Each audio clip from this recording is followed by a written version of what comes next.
قال النبي صلى الله عليه وسلم: من قال السلام عليكم كتب له 10 حسنات، ومن قال السلام عليكم ورحمة الله كتبت له 20 حسنة، ومن قال السلام عليكم ورحمة الله وبركاته كتبت له 30 حسنة. صحيح الترغيب.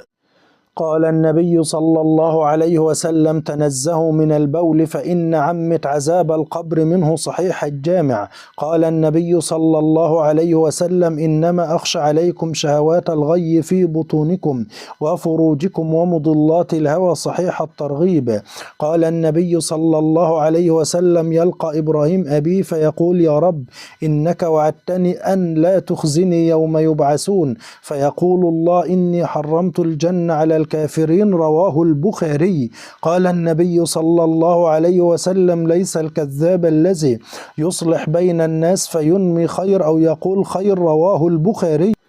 قال النبي صلى الله عليه وسلم: لا تقوم الساعة حتى يقتتل فئتين فيكون بينهم مقتلة عظيمة دعواهم واحدة، ولا تقوم الساعة حتى يبعث دجالون كذابون قريبا من 30 كلهم يزعم أنه رسول الله. رواه البخاري.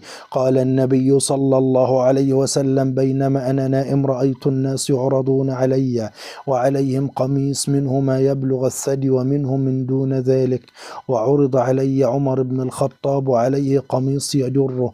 قالوا: فيما أولت ذلك يا رسول الله؟ قال: الدين. صحيح البخاري. قال النبي صلى الله عليه وسلم: ما من عبد قال لا إله إلا الله ثم مات على ذلك إلا دخل الجنة. قلت: وإن زنى وإن سرق 3 مرات؟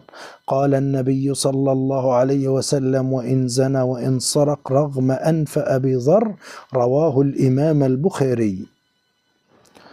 قال النبي صلى الله عليه وسلم: إن الله لا ينظر إلى صوركم وأموالكم ولكن ينظر إلى قلوبكم وأعمالكم. صحيح مسلم.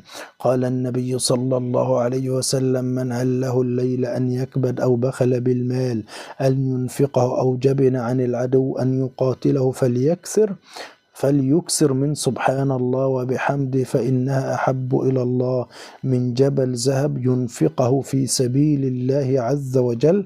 صحيح الترغيب. قال النبي صلى الله عليه وسلم: إذا استيقظ أحدكم فليقل: الحمد لله الذي رد علي روحي وعافاني في جسدي وأذن لي بذكره. صحيح الجامع. قال النبي صلى الله عليه وسلم: إن من شرار الناس من تدركه الساعة وهم أحياء ومن يتخذ القبور مساجد. الحديث صحيح عند الألباني. قال النبي صلى الله عليه وسلم: من استغفر للمؤمنين وللمؤمنات كتب الله له بكل مؤمن ومؤمنة حسنة. صحيح الجامع. قال النبي صلى الله عليه وسلم: اطلعت في الجنة فرأيت أكثر أهلها الفقراء، واطلعت في النار فرأيت أكثر أهلها النساء. رواه البخاري.